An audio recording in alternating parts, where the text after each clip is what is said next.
சிவகாமியின் சபதம் நாவல் கேட்டுட்டு இருக்கீங்க. சீதா பாரதி உங்க கூட பேசிட்டு இருக்கிறேன்.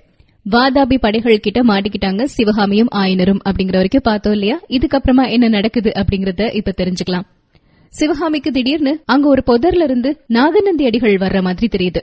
வேகமா அவர்கிட்ட ஓடி போய், நல்ல நேரத்துல வந்தீங்க ஐயா, நீங்க தான் எங்களை எப்படியாவது காப்பாத்தணும் அப்படின்னு கெஞ்சுறாங்க. சிவகாமி, நீயா? என்னுடைய கண்களை என்னாலே நம்ப முடியலையே அப்படின்னு ஒரு அவநம்பிக்கையோட கேக்குறாரு நாகநந்தி அடிகள். இவங்க கிட்ட நீ எப்படி சிக்கிக்கிட்ட? கோட்டையில இருந்து ஏன் வெளியே வந்த? எப்படி வந்த அப்படின்னு கேக்குறாரு நாகநந்தி. அதெல்லாம் இப்ப கேட்க வேண்டாம் சுவாமி, என்னுடைய மூடத்தனத்தினால வெளியே வந்தேன். இப்போ என்னுடைய தந்தையின் உயிருக்கு ஆபத்து, எப்படியாவது காப்பாத்துங்க அப்படின்னு கெஞ்சி கேக்குறாங்க. அந்த சமயத்துல அந்த வாதாபி படை வீரர்கள் நாகநந்திய சூழ்ந்து வந்துட்டாங்க. நாகநந்தி, இவங்க அப்பாவை எங்க கொண்டு போயிருக்கிறீங்க அப்படின்னு கேக்குறாரு. அப்போ அந்த படைத்தலைவன் சொல்றாரு, அந்த ஆயனரை அங்க இருக்கக்கூடிய பாறைக்கு மேல கொண்டு போயிருக்கிறோம்.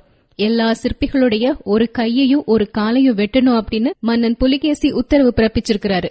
ஆயனர் தான் சிற்பிகளுக்கெல்லாம் தலைவனாகிய மகா சிற்பியாச்சே.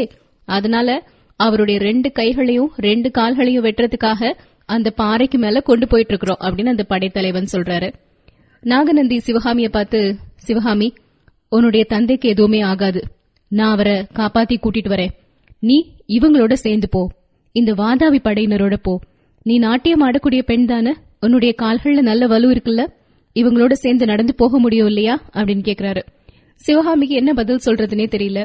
என் மேல நம்பிக்கை வை சிவகாமி, உனக்கு எதுவும் ஆகாது, உன்னுடைய தந்தைய நான் பத்திரமா மீட்டு கூட்டிட்டு வரேன் அப்படின்னு அந்த வாதாபி படைகளோட சிவகாமிய அனுப்பி வைக்கிறாரு நாகநந்தி.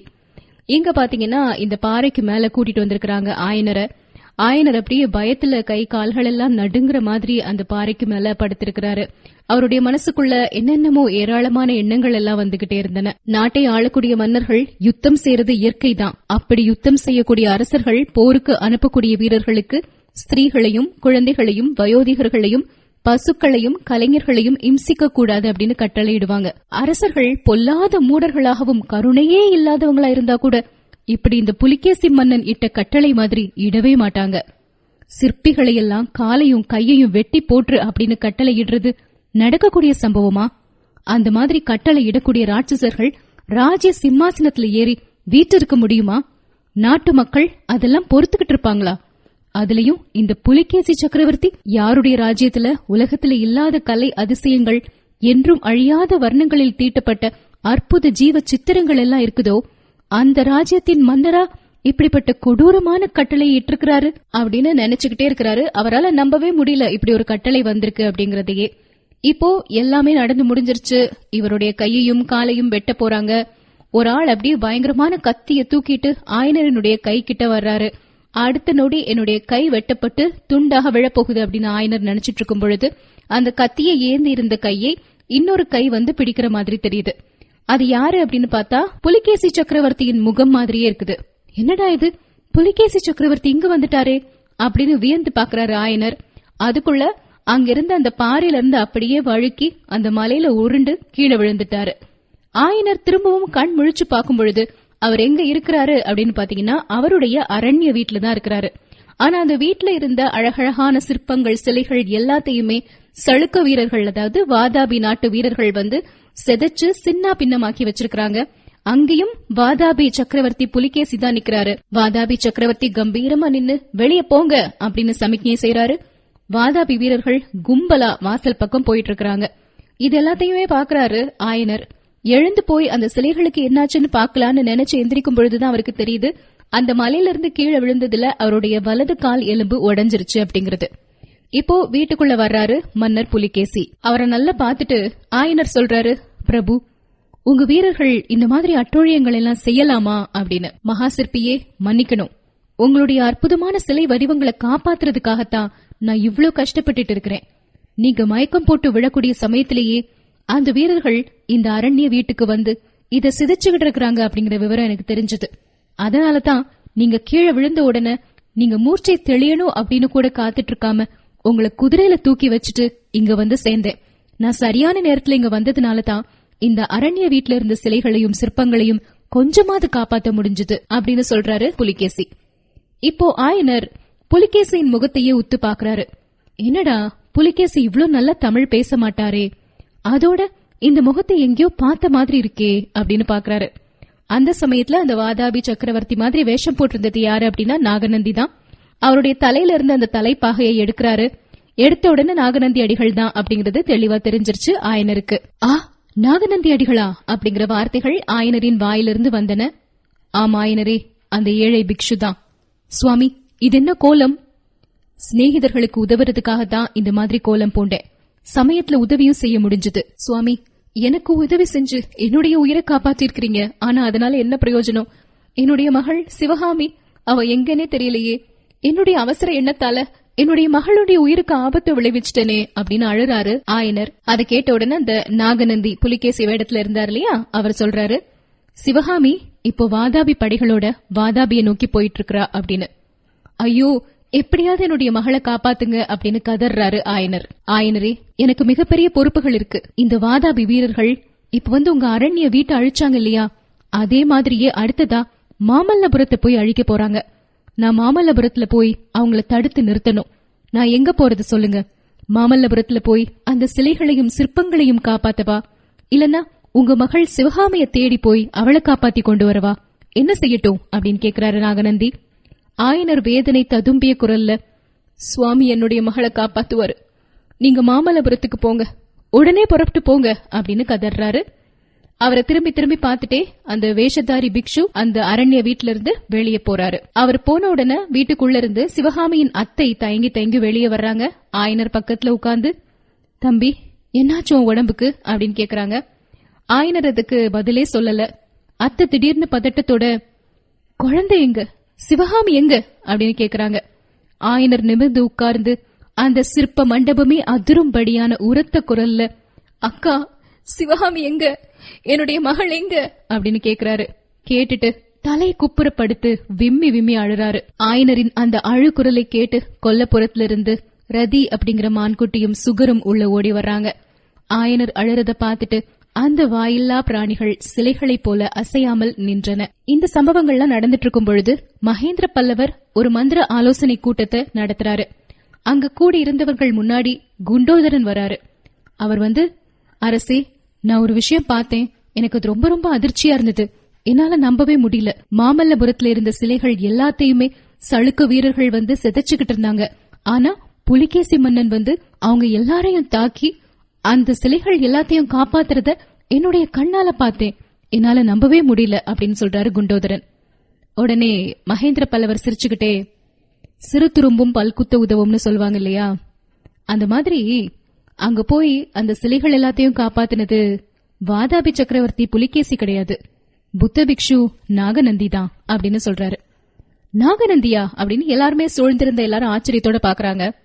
ஆமா, இப்படி ஒரு சம்பவம் நடக்கும் அப்படின்னு தெரிஞ்சுதான் நாகநந்தியை நான் சிறைக்குள்ள வச்சிருந்தேன். இப்பவும் இந்த காரியத்துக்காகத்தான் அவரை வெளியே விட்டேன். அந்த நாகநந்தி பிக்ஷு ரொம்ப மோசமானவரா பொல்லாதவரா இருந்தாலுமே அவருக்கு கலைகள் மீதும் சிற்பங்கள் சிலைகள் மீதும் ரொம்ப ஈடுபாடு உண்டு. அதனால அந்த சிற்பங்களோ சிலைகளோ அழிஞ்சு போறதுக்கு அவர் சம்மதம் கொடுக்க மாட்டாரு. எப்படியாவது காப்பாத்துவாரு அப்படின்னு எனக்கு தெரியும். அதனாலதான் அவரை இப்ப திறந்து வெளியே விட்டேன் சுரங்கப்பாதை வழியா அப்படின்னு சொல்றாரு. எல்லாரும் பயங்கர ஆச்சரியப்படுறாங்க. அரசே, நீங்க எப்படி இவ்வளவு புத்திசாலித்தனமா யோசிக்கிறீங்க அப்படின்னு சொல்றாங்க. இப்படி எல்லாரும் ஆச்சரியப்பட்டு இருந்த சமயத்துல அங்க மீண்டும் பயங்கரமான ஒரு அழுகுரல் கேக்குது.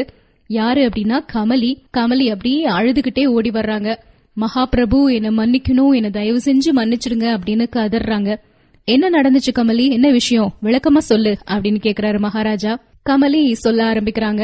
ஆயனரும் சிவகாமியும் அந்த சுரங்கப்பாதை வழியா கிளம்பி போன கொஞ்ச நேரத்திலேயே அசோபாலர் வீட்டுக்கு வர்றாரு. வந்து கமலிய பார்த்து, ஆயனரையும் சிவகாமியும் எங்கம்மா அப்படின்னு கேக்குறாரு.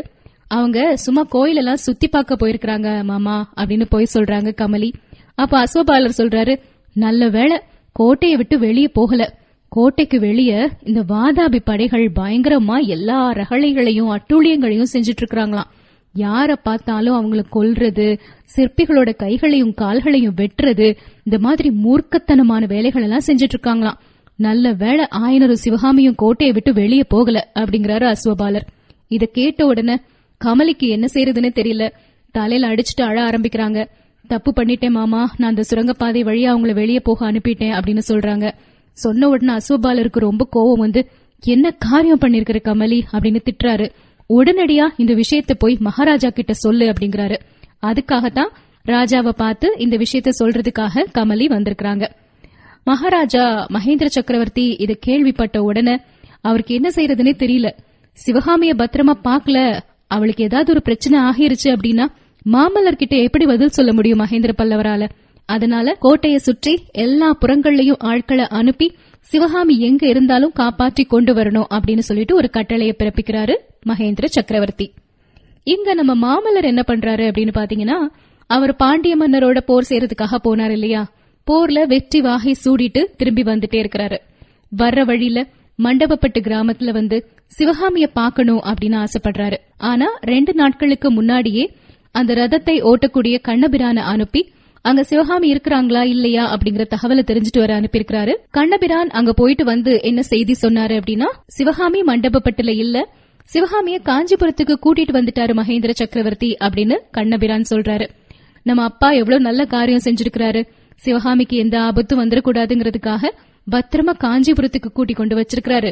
அதனால உடனடியா நம்ம காஞ்சிபுரத்துல போய் சிவகாமிய சந்திக்கணும் அப்படின்னு மனசுக்குள்ள ஏராளமான மனக்கோட்டைகளை கட்டிட்டு போயிட்டு இருக்கிறாரு மாமல்லர். அந்த சமயத்துல அவர்கிட்ட ஒரு ஓலை வந்து கிடைக்குது.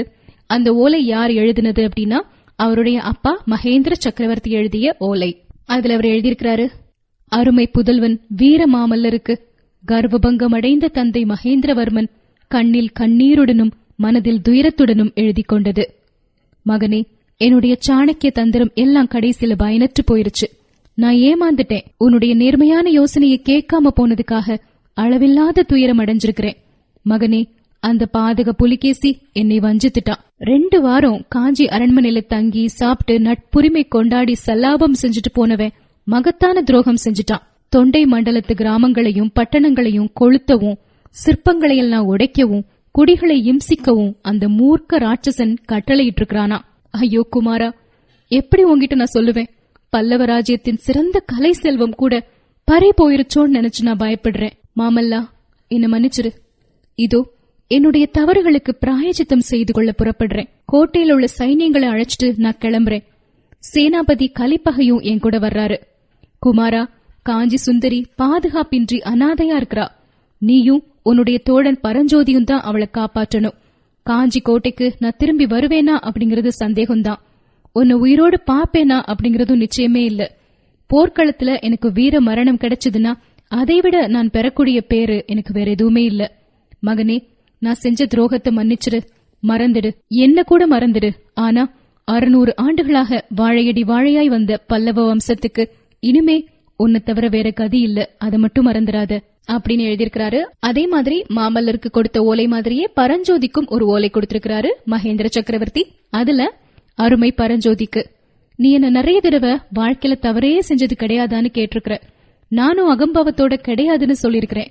இப்போ என்னுடைய வாழ்க்கையில மகா பயங்கரமான தப்ப செஞ்சுட்டேன். ராஜதந்திரத்தினால சத்ருவை நண்பனாக செய்து கொள்ள பார்த்தேன். ஆனா அதுக்கு சரியான பலன் கிடைக்கல. அந்த தவறுக்கு பிராயச்சித்தம் செய்யறதுக்காக இதோ போர்க்களத்துக்கு புறப்படுறேன். இந்த சமயத்துல நீ என் பக்கத்துல இல்ல அப்படிங்கறது வருத்தமா தான் இருக்குது. ஆனாலும் மாமல்லன் பக்கத்துல இப்போ நீ இருக்கணும், அதுதான் சரி. நான் நிறைய தடவை உங்ககிட்ட சொல்லிருக்கிறேன், அதை மறந்துடாத. பல்லவ வம்சம் சந்ததியின்றி நசிந்து போகக்கூடாது. மாமல்லனை உன்னிடம் ஒப்படைக்கிறேன் அப்படின்னு பரஞ்சோதிக்கு எழுதியிருக்கிறாரு மகேந்திர சக்கரவர்த்தி. மாமல்லர் அந்த ஓலையை 2-3 தடவை படிச்சதுக்கு அப்புறமா பரஞ்சோதி கிட்ட ஏதோ சொல்லணும்னு நினைக்கிறாரு. ஆனா வார்த்தைகள் வரவே இல்ல. பரஞ்சோதி மாமல்லருடைய ஓலையை படிச்சு முடிச்சுட்டு, ஐயா, நான் குதிரை படையோட முன்னாடி வேகமா போறேன். நீங்க இங்கேயே தங்கி பின்னாடி வரக்கூடிய காலாட்படையையும் அழைச்சிட்டு வாங்க அப்படிங்கிறாரு. நல்ல காரியம் சொல்றீங்க தளபதி. என்னுடைய உடம்புதான் இங்க இருக்கே தவிர என்னுடைய உயிர் ஏற்கனவே என்னுடைய தந்தைக்கு அருகில் போயிருச்சு. இதுக்கப்புறம் வழியில தங்குறதுங்கிறது பேச்சுக்கே இடம் கிடையாது. காலாட்படை எப்படி வருதோ வரட்டும், நம்ம முன்னாடி போவோம் அப்படின்னு சொல்றாரு மாமல்லர். குதிரை மேல ஏறி காஞ்சியை நோக்கி விரைந்து போறாங்க மாமல்லரும் பரஞ்சோதியும்.